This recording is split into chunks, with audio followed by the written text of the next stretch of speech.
Hay una frase de Rousseau que, no sé, siempre me ha parecido demoledora. A ver, ¿cuál?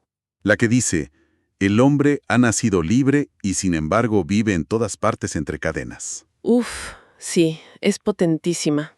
Y te deja pensando, ¿no? O sea, si en teoría nacemos libres, ¿por qué aceptamos obedecer leyes, gobiernos, instituciones?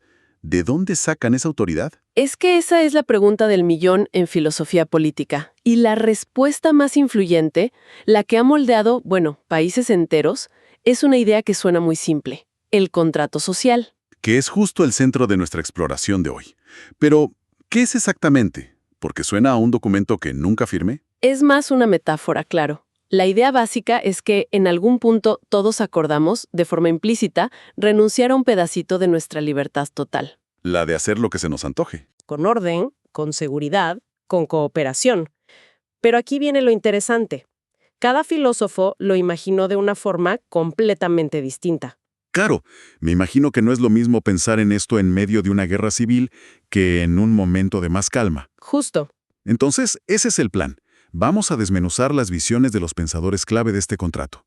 Veremos cómo pasamos de un pacto que es casi una rendición por miedo a otro que parece un acuerdo de negocios, y hasta uno que es casi una fusión con la comunidad. Y al final nos haremos la pregunta que quizá es la más importante. ¿Quiénes quedaron fuera de ese acuerdo original? Ok, para entender el contrato, supongo que primero hay que entender qué había antes. Todos estos filósofos hablan del estado de naturaleza, pero sus descripciones no podrían ser más diferentes. ¿El de Leviatán? Él mismo. Escribe durante la Guerra Civil Inglesa. O sea, él vio el caos, la violencia, el colapso total del orden. Así que para él, el estado de naturaleza era literalmente el infierno en la tierra. Una guerra de todo hombre contra todo hombre. Exacto. Su famosa frase es que la vida ahí era solitaria, pobre, brutal y corta. ¿Qué panorama? ¿Y por qué creía que seríamos tan salvajes? Hobbes lo basa en 3 cosas. Primero, que somos más o menos iguales en fuerza y astucia. Nadie es tan fuerte como para estar a salvo siempre. Ujú. Segundo, todos queremos las mismas cosas y los recursos son limitados. Y tercero, y esto es clave, nuestro instinto más básico es la autoconservación, el miedo a morir. Y si juntas todo eso sin una autoridad, Tienes el conflicto permanente, una desconfianza total. suena horrible, la verdad. Entonces, para Hobbes el contrato es básicamente un pacto para escapar de ese caos. Es un pacto nacido del terror. La razón te dice que para sobrevivir tienes que buscar la paz, y la única forma es ceder tu poder a una autoridad absoluta. Vale, entiendo. Es una elección, pero con una pistola en la cabeza, básicamente. Es una buena forma de verlo. Bueno, ese es un escenario muy oscuro.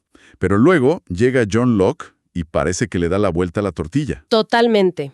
Locke es la contraparte optimista. Él escribe en un contexto mucho más tranquilo, y para él, el estado de naturaleza no es una guerra. Ah, no. Entonces, ¿qué es? Es un estado de libertad e igualdad, pero, y esto es fundamental, gobernado por una ley natural. Espera, ¿ley natural? ¿Qué significa eso? ¿Como una especie de moralidad que ya traemos? Exacto.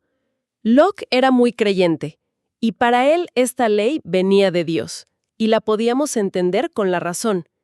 Y esta ley nos dice que nadie debe dañar a otro en su vida, salud, libertad o posesiones. O sea que para Locke ya teníamos derechos desde el inicio. No nos los da el gobierno. Justo. Derechos de fábrica, por así decirlo. Vida, libertad y propiedad. A ver, entonces, si todo estaba tan bien, si ya teníamos derechos, ¿para qué necesitábamos un contrato? ¿Cuál era el problema? El problema era la justicia, o la falta de ella. En el estado de naturaleza, si alguien viola tus derechos, no hay un juez imparcial. Claro, no hay policía a quien llamar. Exacto. Cada uno es juez en su propio caso. Y cuando juzgamos para nosotros mismos, pues la pasión, la venganza, nos pueden llevar a castigos desproporcionados. Y eso sí puede iniciar un ciclo de violencia. Ah, ya veo. Entonces el contrato es para crear un árbitro. Esa es la analogía perfecta. El contrato de Locke es para crear un juez imparcial, No cedemos todos nuestros derechos, solo el de hacer justicia por nuestra cuenta. Y aquí es donde se pone muy interesante, porque luego llega Rousseau y propone una tercera vía. Ni caos brutal ni sociedad casi perfecta. Exacto. Rousseau tiene una visión casi romántica del hombre natural. No es el lobo de Hobbes ni el ciudadano razonable de Locke. Es el famoso buen salvaje. Él mismo. Un ser simple, solitario, guiado por dos instintos. El amor de sí, o sea, la autoprotección, y la piedad, que es como una aversión a ver sufrir a otros. No es bueno ni malo. Es, digamos, premoral. ¿Y qué sale mal entonces? ¿De dónde viene el problema si éramos así? Para Rousseau, el problema empieza con una palabra: propiedad. En el momento en que alguien cercó un terreno y dijo, esto es mío, y otros le creyeron, ahí nació la desigualdad. La competencia, la envidia. Todo. La sociedad, según él, es lo que nos corrompe. Ok, entonces tenemos 3 diagnósticos muy diferentes. Hobbes ve un incendio, Locke una disputa de vecinos y Rousseau una enfermedad degenerativa. La medicina que receta cada uno tiene que ser radicalmente diferente, ¿no? Radicalmente. Empecemos por la de Hobbes. La suya es la más drástica. Me lo imagino. Su contrato es un pacto de sumisión. La gente renuncia a casi todos sus derechos y se los entrega a un soberano absoluto, al Leviatán. ¿Y este soberano no tiene que cumplir ninguna regla? No, él no es parte del contrato. Está por encima. Su poder tiene que ser total para evitar que volvamos al caos. Paz y seguridad a cualquier costo. A cualquier costo. Y por eso, para Hobbes, no hay derecho a la rebelión. Una vez que entregas el poder, ya no lo puedes reclamar. Muy diferente al de Locke, que parece más un acuerdo entre iguales. Muchísimo más. El contrato de Locke es un pacto de consentimiento. La gente acuerda formar un gobierno para que proteja los derechos que ya tenían. Es un gobierno con poder limitado. Un sirviente del pueblo, no su amo. Justo. Y si el gobierno viola el contrato y se vuelve un tirano, el pueblo tiene todo el derecho a disolverlo y crear uno nuevo. Esto fue clave para la Declaración de Independencia de Estados Unidos, ¿no? Totalmente. La idea de que el gobierno deriva su poder del consentimiento de los gobernados es puro Locke. Y luego está Rousseau, con su concepto central, la voluntad general. Ay, la voluntad general. Aquí es donde se pone más abstracto. Sí, explícanos eso, En su libro, El contrato social, el pacto no es con un gobernante. ¿no? Es de cada individuo con toda la comunidad. Cada persona se entrega por completo, pero a todos. Al hacerlo, se crea este cuerpo político, este yo colectivo. Y este yo colectivo tiene su propia voluntad. Exacto. La voluntad general. Y ojo, no es la suma de los deseos egoístas de cada uno. Es la voluntad que busca siempre el bien común. Suena muy idealista. Pero a ver, si cedo todos mis derechos, ¿cómo sigo siendo libre? Ahí está la gran paradoja de Rousseau. Él dice que al obedecer la ley, que es la expresión de la voluntad general de la que tú eres parte, en realidad te obedeces a ti mismo. Y por lo tanto, permaneces tan libre como antes. Justo. Y va más allá. Llega a decir algo que ha sido súper polémico, que si alguien se niega a obedecer, se le obligará a ser libre. Espera. ¿Obligado a ser libre? Eso suena peligrosísimo.